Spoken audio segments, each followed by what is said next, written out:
morning, everyone. Welcome to the show today. I'm Eleanor Schano, sitting in for Yvonne, who's on vacation this week. Hope you'll stay with us for the next half hour. I think you'll find the show very interesting today. Later on, we're going to talk about a possible solution to the shortage of doctors.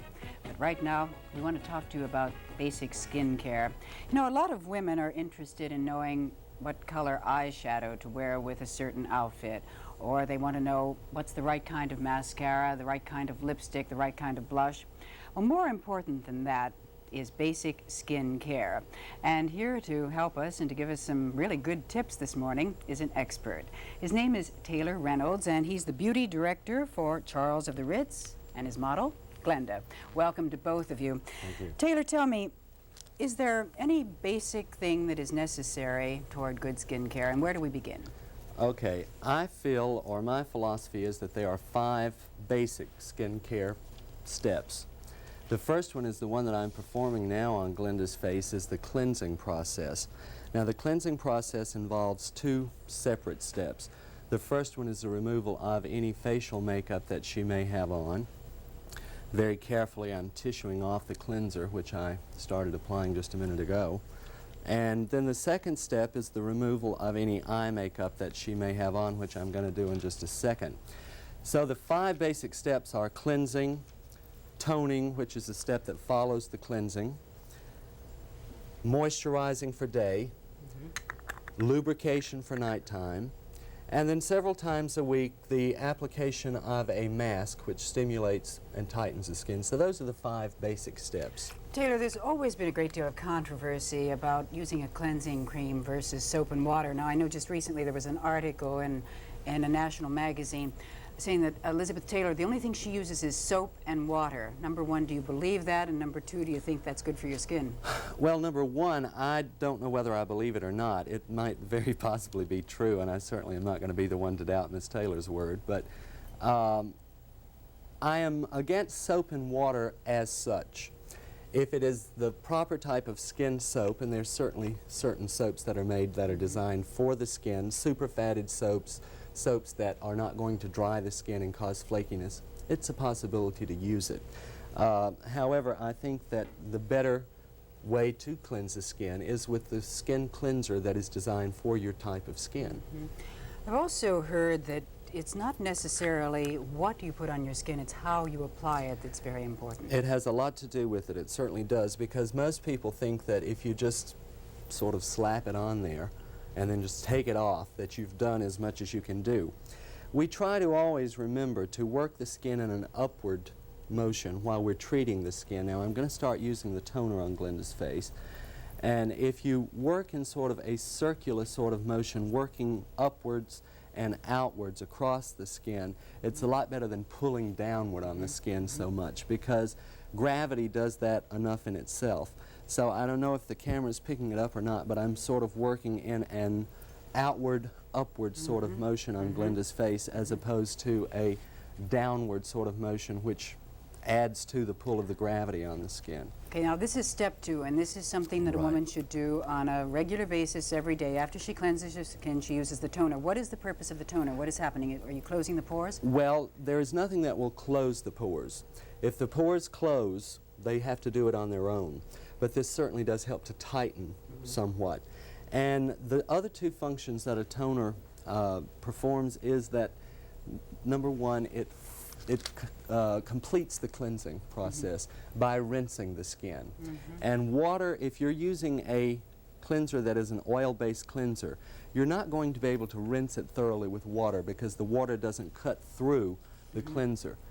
But if you use a toner, there are ingredients that will cut through the cleanser, leaving the skin much cleaner. I think it's interesting. I know women, I have found this myself. You cleanse your skin, you think it's perfectly clean, then you take a toner and a piece of cotton as you're using it, and you look at it and you think, my heavens, where did all that come from? Absolutely. And plus it refreshes the skin, makes the skin feel good, and it does help to tighten slightly. Do you feel that some women inherit good skin? I certainly think inheritance plays a great part in it, as well as how you take care of your body. Not only the skin care with the 5 steps that we've mentioned, but diet is very important. Sleep is important. A certain amount of sunshine to get the proper vitamins from the sunshine is important. Sunshine. bad for the skin, right? Yes, in large doses. Okay, Yes. it's August. We have had, at least here in Pittsburgh, we've had pretty nice hot summer. What can a woman do to compensate for the drying effects of the summer sun? Well, first of all, she has to try to not stay in the sun. And when I'm talking about staying in the sun, I'm talking about the sun worshippers who lie there, you know, with the bright sun just beating down on their skins. We try to encourage women to avoid this. However, many women do gardening, they play tennis, they belong to a country club where they go to a pool, or they play golf. So you're going to be exposed to the sun in this way. But you can certainly wear a sunscreen and makeup. Wearing your makeup during the day when you expect to be out in the bright sun will certainly help to block out some of those harmful rays. We're going to take a break right now. We're going to be back with Taylor Reynolds, the beauty director for Charles of the Ritz. And if you have any questions, we'd like to hear from you. Stay tuned, won't you?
Welcome back. We're talking this morning to Taylor Reynolds, the beauty director for Charles of the Ritz, and we've been discussing the importance of basic skin care. Taylor, at what age should a woman begin taking care of her skin? I would say roughly at the age of 13. That young? Yes, because this, unfortunately, is an age of junk foods, haphazard living, very quick pace of life. And the younger you start out being conscious of good skin care, I'm not saying that a 13-year-old girl has to go into a department store or any store and say, well, I have $200 to spend on cosmetics, you know. That's not what I'm saying. I'm just saying that she should start being very conscious of keeping her skin clean, using the proper products on her skin, such as, well, at that age they probably have oily skin. She would want to use a cleanser that's designed for that type of skin, an astringent type of thing, or an oil blotter. All of these things for the oily skin, and start at that age and work on up until she's a mature woman when the skin starts to dry out. And then she can use the proper products at that time. Okay, we hear a lot about facials. Is it necessary for one to have a facial or give themselves a facial? And if so, how often and what kind? And I notice you have something that looks like a facial mask on Glenda okay, right now. I'm using a clay-based type of mask on Glenda's face. And I haven't applied it over the whole thing because I want to be able to take it off very quickly. Now, this is a mask that processes in about 15 minutes. It doesn't take a lot of time out of a lady's life. She can put it on, take her shower in the mornings, and then rinse it off while she's in the shower and follow it with her toner. So it's not one of these things where she has to lie with her feet raised and relax for 20 minutes with a cup of tea, you know. It would be nice if we had time for that sort of thing. It should be done about 3 times a week, preferably in the mornings prior to putting on makeup, for the simple fact that your skin is in the best possible condition after a mask. It looks its best, so why waste it sleeping? You know, put it on in the Taylor, I mornings. think we have a phone call. I'm Eleanor Schano. You're on the air.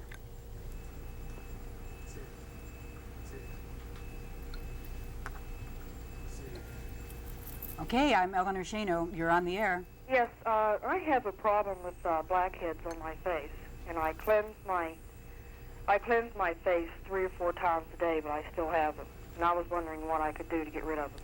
Okay, a lot of that depends on what you're cleansing your face with.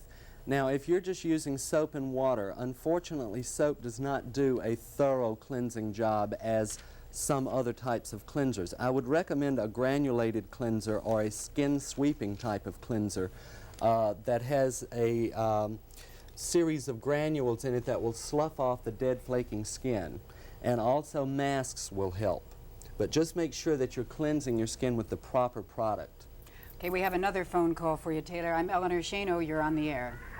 Yes, I'd like to find out what you can do for wrinkles and puffy eyes around the eyes in the morning and that, besides surgery. Okay. As far as wrinkles are concerned, if I could remove wrinkles without surgery, I would be a wealthy man and I wouldn't be working for a living. However, we can certainly help to soften them, make them look not quite so obvious. And you can do this by, first of all, learn to sleep with your head elevated, because usually the puffiness in the eye area is caused from collections of fluids. So if you can sleep with your head a little bit elevated, that will help. Also use an eye product that's designed especially for that eye area, such as an eye oil or an eye pack that has tightening agents in it that will certainly help to smooth out and refine those lines. Well, and there's some old-fashioned home remedies. I've even heard that taking a slice of cucumber and putting it on your eye will remove some of the puffiness. Do you? Well, since I'm not in the vegetable business, I'm not going to promote cucumbers. However, Okay. Maybe some of the home remedies are successful. The only thing, I would be very careful as to what vegetables and that sort of thing, because it certainly could cause allergic reactions using them on the skin. We have another telephone call. Good morning, I'm Eleanor Schano. You're on the air. I would like to know what to do for brown spots from the sun on the face and forehead. Okay, dear. Number one, the first thing I can tell you is to try to stay out of the sun. Avoid the sun if possible. If you already have the spots, there's nothing you can do more than cover them. There is no cream, to my knowledge, or any sort of ointment or anything that will make them disappear, that will eliminate them. Okay, Taylor, you are now removing the mask from Glenda's right. face. What would be the next step? Now, after the mask has been removed, then is her face ready to apply makeup? Okay, the second step after the mask would be the application of a day moisturizer. Now, I would use, normally if I had all of this removed, I would use the product around the eye area, especially where there are dry lines, and this will help to soften those lines out, keep them moist and lubricated. Then I would use an overall moisturizer for day, which comes in several forms. It could be a lotion, it could be a cream. I happen to have a cream here in my hand. And apply it sparingly, and this serves as a cushion for her foundation. Most people ask me, well, what about using makeup? I've heard it clogs the pores. If you prepare the skin properly prior to applying your makeup, the makeup never really touches the skin itself. It rests on this cushion of moisturizer, which is a protection for the skin. Does every woman need a moisturizing lotion? Absolutely. Every woman needs an under makeup preparation. Now, for an oily skin, it wouldn't necessarily be a moisturizer. It could be an oil blotter, but it is still that cushion on the skin that protects the skin from the makeup. What about night creams? Every woman, depending on what age, I mean, what, over 30, under 30, when do you Well, have to use a night cream? we even make night treatments for the oily skin, for the young skin. It's not an oily type product. It's a very lightweight, high moisture product, but they certainly need to use it because the body processes slow down during the sleeping hours, so therefore your oils are not being regenerated as fast, your skin is not being stimulated, the blood is not flowing as rapidly. So you really should use something every night. It's, again, they come in many forms. It could be a lotion such as the one I have here, or it could be a cream. This one, by the way, is for oily skin, and this is for the normal to dry to very dry skin, and it's a lightweight cream. It's not an oily, heavy product. Even though you're in Pittsburgh this week to help women learn proper application of makeup, you do feel that basic skincare is much more important, and I want to thank you very much for being with us this morning. Thank you, Glenda. Taylor Reynolds, the beauty director for Charles of the Ritz. He's going to be at Kaufman's from now through Friday. Thank you. We're going to be back in just a few minutes to talk about nurse practitioners. Stay with us, won't you?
You know, nurses have taken a backseat to doctors for a long time, but I'll bet you can think of at least one instance when your doctor's nurse was more helpful than he was. First of all, especially if you have children and you go to the pediatrician's office, it's frequently the nurse who has a little more time to work with the child, to answer questions, and in some cases even diagnose. And this is what we're talking about now, the nurse practitioner.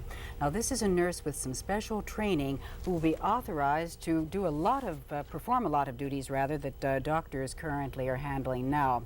With me this morning is Nurse Thelma Sandy. Thelma is the Vice Chairperson of the Pennsylvania Nurse Examiners Board and the Director of Nursing at Uniontown Hospital.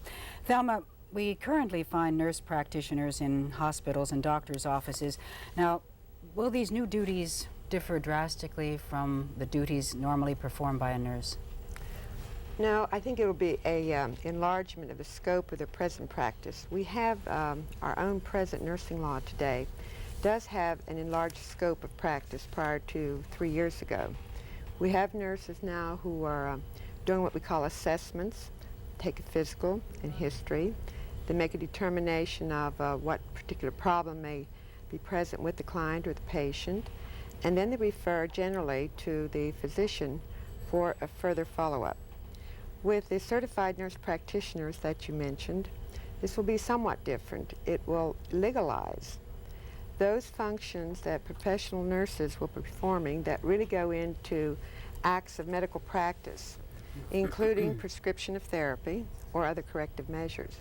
Now, we've had nurse practitioners who've been in this area, have been prepared, but the problem of the legality has come up, so that the medical and the nursing board for 2.5 years have met to make a determination on how these very specially trained nurses could indeed provide these services to patients and to clients and still be within the legal realm of the Practice Act. We have been successful. The rules and regulations have been now published, and we now have a procedure where the nurse practitioners who meet the requirements may now apply to have special certification. Now, Thelma, when you say special requirements, what are they? Does this require additional training? First, the applicant must be a licensed registered nurse in Pennsylvania. They must have special preparation of at least an academic year in an institution of higher learning. The course would, of course, include the special knowledge of areas to be able to perform a diagnosis, to know when to take specific actions to treat a particular common illness. So therefore, the nurse practitioner will be, in certain instances, allowed to diagnose, to treat. How about prescribing drugs? Yes. The monitoring of this phase for the nurse to move into will be required that a physician will be working immediately with her or him. We have in our rules and regulations that a physician must be either available by telephone, telecommunications, that he can be immediately available if they're in a setting where perhaps there's emergency care being given. But indeed the nurse can make a physical assessment, make a determination of what the treatment shall be, and the physician and nurse would have had a mutual protocol defined on what acts she would take next. This actually then is going to provide an opportunity for better health care for people, particularly those people living in the rural areas where they don't have easy access to a doctor. Indeed it will. This has been one of the problems that we've had nationwide, that as our health care needs have increased, we've had a explosion of medical technology come before us, and we need to use this to improve the health care. But the accessibility of the ordinary client or patient has been rather limited. The physician, as his areas expand, does need someone to assist him in this healthcare team. And we believe the nurse practitioner is going to be a very vital person in this area. We want to continue our conversation with Thelma Sandy, the Director of Nursing at Uniontown Hospital. We're talking about something that's relatively new, the nurse practitioner. Stay with us. We'll be right back.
been discussing the new responsibilities that nurse practitioners will be assuming soon.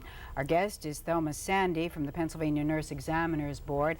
Thelma, tell me, with the new nurse practitioner, is it possible that a patient will make an appointment with the doctor and never see the doctor and just see the nurse practitioner instead? Yes, this is possible. One of the areas that we think the nurse practitioner is going to be very helpful in is frequently the patient may come or ask to see a physician, may have not a specific complaint but feel that they need a physical examination. They're trying to keep from getting sick.